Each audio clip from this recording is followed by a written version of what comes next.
Gange nahabwe Precious kuva mu Elgon Advocates. Twawuliddeko nti gwali musango gw'omwana ow'obuwala gwe baakubye era tulugunyizibwa omusango gutuuseewo.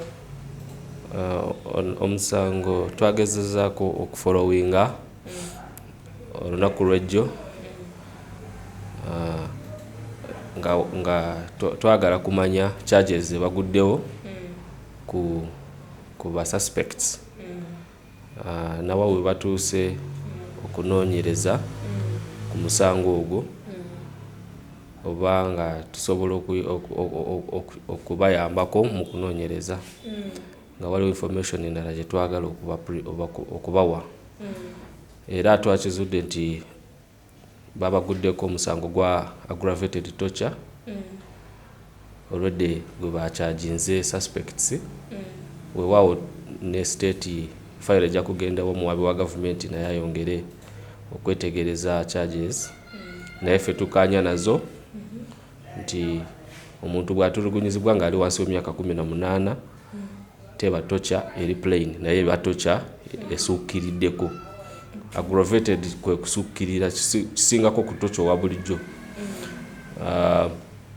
Ekirala nti omuwala akyali mu mikono gya poliisi nga si mu bubi nti oba nti bamusibye nga bagezaako kumubudaabuda bakyo tuyita counseling kubanga abadde tali in the right state of mind wanga tanaba kutebenkera mu bwongo tanaba kutebenkera akyalimu ekyekango ekyokumukuba so ne bagamba kabagira babeereko naye bamuteeke ng'omu maka bamubudeebude then bw'anaaba nga ali ateredde bajja mutuwa.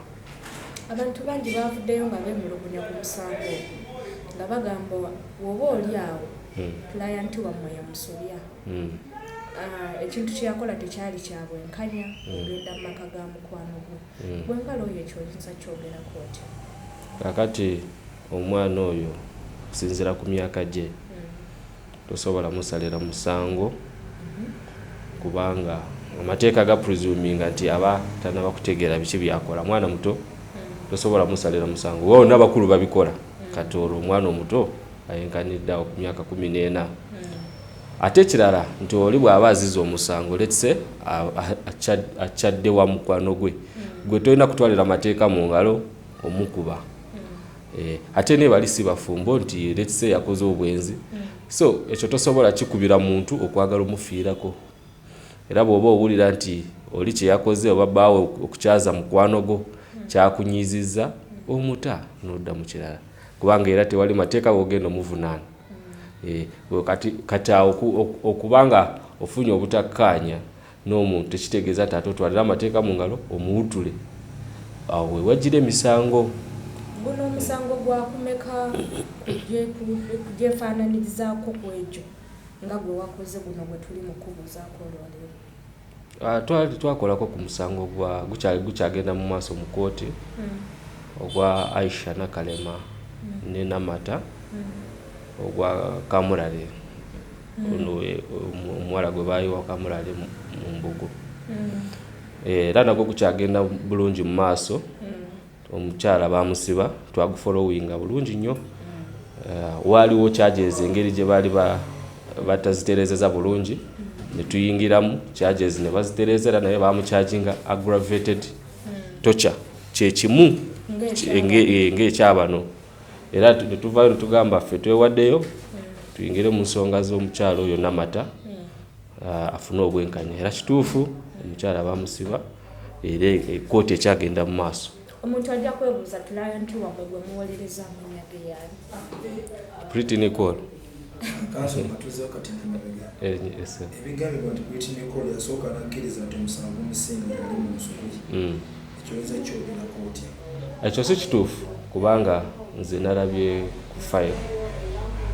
Waliwo ebyogerwa mu lwatu oba mu social media ate waliwo ebibeera ku file.